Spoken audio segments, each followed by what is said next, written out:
Halo teman-teman, kembali lagi di channel cerita anime. Di pembahasan kali ini, saya akan membahas anime yang bertema fantasi ya. Gimanakah ceritanya? Tanpa banyak basa-basi lagi, langsung aja kita mulai. Cerita diawali dengan seorang laki-laki yang bernama Haruhiro yang tiba-tiba saja terbangun di suatu tempat yang tidak dia ketahui. Bahkan, Haruhiro juga melupakan ingatan masa lalunya dan juga keluarganya. Tetapi Haruhiro tidak sendirian, banyak orang-orang lainnya yang terbangun bersamanya dan juga melupakan ingatan masa lalunya.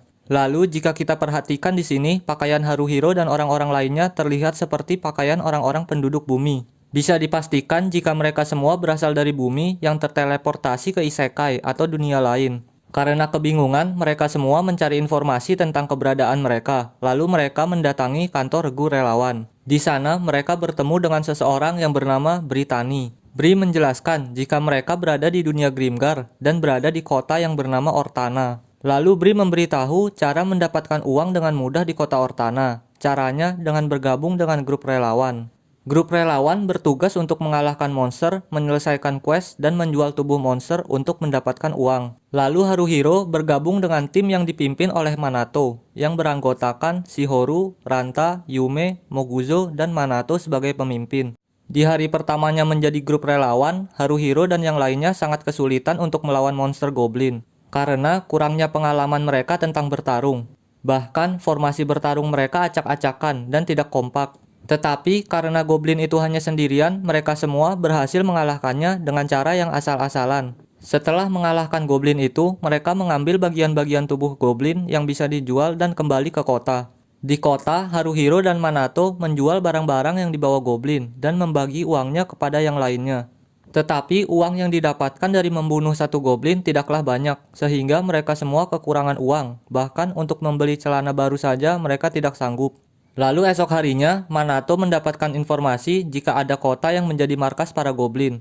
Kota itu bernama Damuro. Haruhiro, Manato, dan yang lainnya memutuskan untuk berburu goblin di sana. Tetapi pemburuan kali ini menggunakan strategi, tidak seperti pemburuan sebelumnya.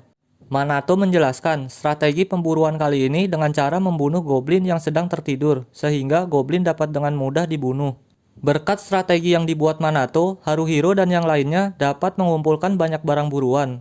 Setelah mengumpulkan banyak buruan, Haruhiro dan yang lainnya kembali ke kota. Karena Haruhiro dan yang lainnya mendapatkan banyak uang, mereka pun membeli celana baru, baju baru, dan bahan-bahan makanan. Setelah itu, mereka semua beristirahat dan kembali melakukan pemburuan di esok hari. Esok harinya, Manato memutuskan untuk kembali berburu di kota Damuro. Pemburuan kali ini berjalan dengan baik karena Haruhiro dan yang lainnya telah mempelajari skill baru dan formasi bertarung mereka juga lebih baik dari sebelumnya. Sehingga mereka bisa mengalahkan 3 goblin sekaligus dengan mudah. Namun sayangnya mereka semua lengah. Ternyata di kota itu terdapat goblin dengan skill bertarung yang hebat. Haruhiro dan yang lainnya pun diserang dan terpojok. Karena kesulitan, Haruhiro dan yang lainnya terpaksa melarikan diri. Tetapi saat melarikan diri, Manato terkena serangan panah dari goblin. Akibat panah itu, Manato mengalami pendarahan dan banyak kehabisan darah. Manato juga kehabisan energi sihir, sehingga Manato tidak bisa menggunakan skill penyembuhan kepada dirinya sendiri. Lalu di saat-saat terakhirnya, Manato berpesan kepada Haruhiro untuk menjadi pemimpin selanjutnya. Tetapi Haruhiro menolaknya dan berusaha menyelamatkan Manato dengan cara membawanya ke kota dan meminta bantuan kepada pendeta. Namun sayangnya, nyawa Manato sudah tidak bisa diselamatkan lagi. Haruhiro dan yang lainnya pun kaget karena mengetahui Manato yang sudah meninggal dan merasa bersalah karena tidak bisa melindungi Manato. Lalu pendeta itu mengatakan jika Manato harus dikremasi. Jika tidak dikremasi dalam 3 hari, Manato akan dikutuk oleh Raja Kematian dan membuat Manato menjadi mayat hidup dan menyerang teman-temannya. Setelah mendengar penjelasan pendeta itu, Manato pun dikremasi. Setelah Manato dikremasi, Haruhiro dan yang lainnya merasa bersedih karena harus kehilangan seorang pemimpin.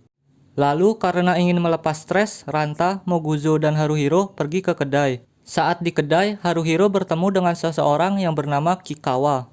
Kikawa menyarankan untuk mencari anggota baru sebagai pengganti Manato. Lalu Kikawa memberitahu jika ada seorang wanita yang sedang membutuhkan tim. Wanita itu bernama Mary. Haruhiro, Moguzo, dan Ranta pun setuju dengan saran Kikawa. Lalu esok harinya, Haruhiro dan yang lainnya mengajak Mary berburu bersama. Tetapi saat berburu, Mary orang yang sangat egois dan susah diajak kerja sama. sehingga mengacaukan strategi yang dibuat oleh Haruhiro. Akibat kelakuan Mary, Haruhiro dan timnya pun pulang dengan tangan kosong tanpa membawa buruan. Lalu setelah sampai di rumah, Haruhiro dan yang lainnya memikirkan cara agar Mary bisa lebih terbuka dan bisa diajak kerjasama. Lalu Yume menyarankan untuk mencoba mengajak Mary mengobrol dan mengakrabkan diri dengannya. Haruhiro dan yang lainnya pun setuju dengan saran Yume.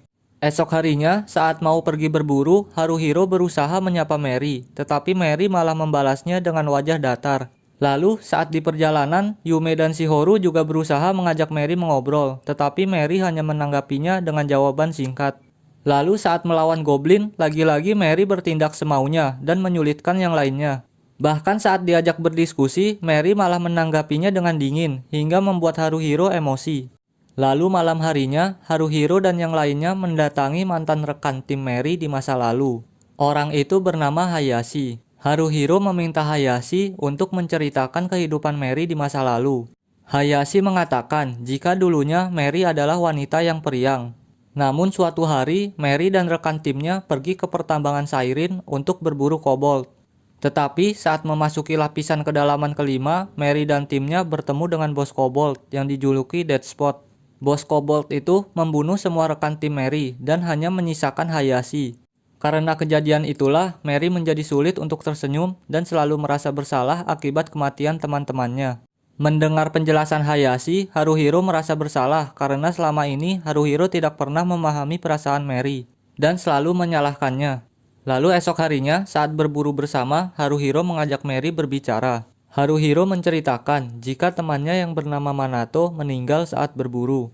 Tetapi kematian Manato tidak membuatnya menyerah dan larut dalam kesedihan. Lalu Haruhiro meminta agar Mary mengikhlaskan kematian teman-temannya. Haruhiro juga meminta agar Mary mau menjadi temannya. Setelah mendengar perkataan Haruhiro, Mary pun berusaha untuk melupakan masa lalunya dan mengikhlaskan kematian teman-temannya. Lalu setelah pembicaraan itu, hari-hari mereka pun menjadi lebih baik. Mary menjadi lebih terbuka dan lebih mudah diajak komunikasi.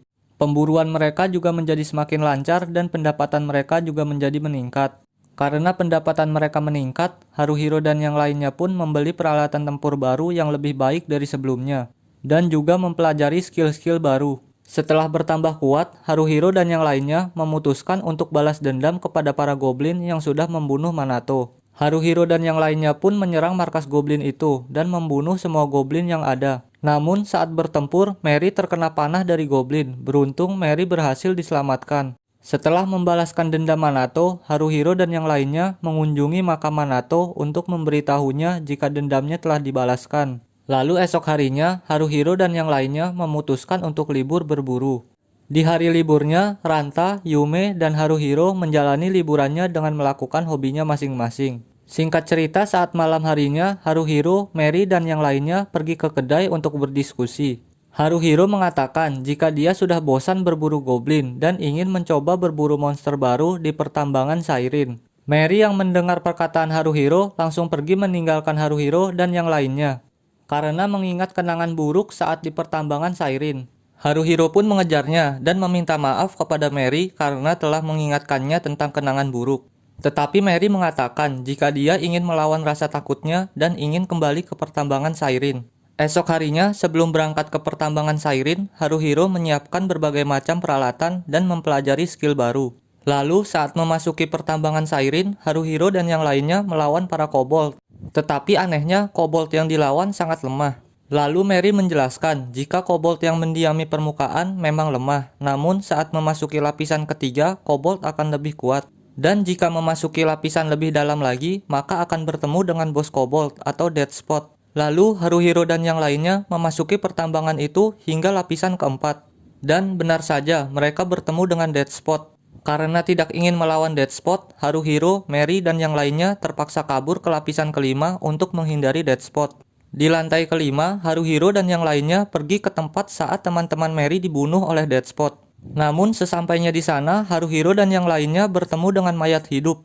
Mayat hidup itu adalah teman-teman Mary yang telah dikutuk oleh Raja Kematian karena jasadnya tidak dimakamkan secara layak.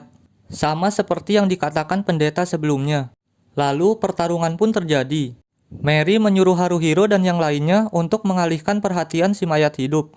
Setelah si mayat hidup lengah, Mary langsung melepaskan kutukan teman-temannya dengan sihir Lumiaris. Berkat sihir Lumiaris milik Mary, teman-temannya pun dapat beristirahat dengan tenang. Lalu setelah melepaskan kutukan teman-temannya Mary, tiba-tiba saja Deathspot datang dan menyerang Haruhiro.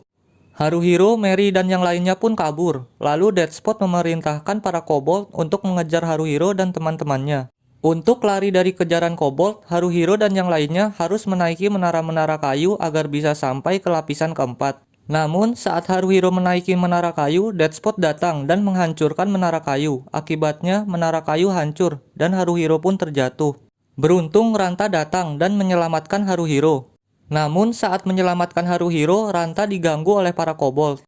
Setelah Haruhiro berhasil diselamatkan, tiba-tiba saja Deathspot melemparkan besi bundar ke arah Ranta.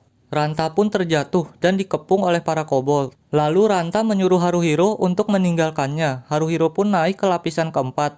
Saat di lapisan keempat, Haruhiro dan teman-temannya berencana untuk menyelamatkan Ranta yang terjebak di lapisan kelima. Kembali ke Ranta, Ranta yang dikepung oleh para kobold berusaha untuk bertahan dan menghindari serangan dari kobold. Ranta pun berhasil melarikan diri ke lapisan keempat. Lalu saat di lapisan keempat, Ranta berusaha bersembunyi dan beristirahat. Namun salah satu kobold melihat Ranta. Kobold itu pun memanggil Deathspot. Deathspot pun datang dan menyerang Ranta. Ranta pun panik dan berusaha melarikan diri. Di sisi lain, Haruhiro, Mary, dan yang lainnya berencana turun ke lapisan kelima. Tetapi Haruhiro membatalkan rencananya itu karena Haruhiro melihat Ranta yang sedang dikejar oleh Deathspot. Melihat Ranta yang sedang kesulitan, Haruhiro dan yang lainnya pun langsung menolong Ranta. Setelah menyelamatkan Ranta, Shihoru langsung menggunakan sihirnya untuk mengalihkan pandangan Deathspot. Setelah pandangan Deathspot teralihkan, Haruhiro, Ranta, dan yang lainnya melarikan diri. Setelah berhasil melarikan diri, Haruhiro dan yang lainnya pun merasa tenang dan terus melanjutkan perjalanan. Hingga sampailah di lapisan kedua. Saat berjalan di lapisan kedua, tiba-tiba saja Deathspot datang. Ternyata Deathspot masih mengajar Haruhiro dan yang lainnya. Karena tidak ada pilihan lain, Haruhiro pun menahan Deathspot itu sendirian dan menyuruh teman-temannya untuk pergi meninggalkannya. Setelah teman-temannya pergi, Haruhiro berusaha untuk bertahan hidup dan berhasil mengalahkan Deathspot itu sendirian. Setelah Deathspot dikalahkan, Haruhiro kehabisan tenaga dan pingsan.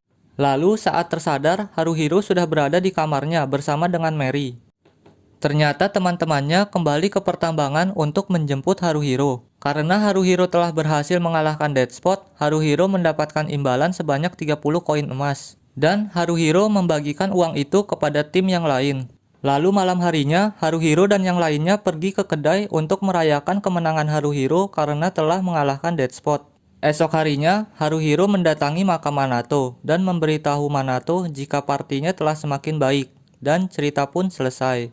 Nah, begitulah cerita perjalanan hidup Haruhiro dan teman-temannya di Isekai. Jika kalian menyukai video ini, kalian bisa like video ini ya. Dan jika kalian ada pertanyaan tentang anime ini, langsung aja komen di bawah ya. Sampai jumpa di video selanjutnya.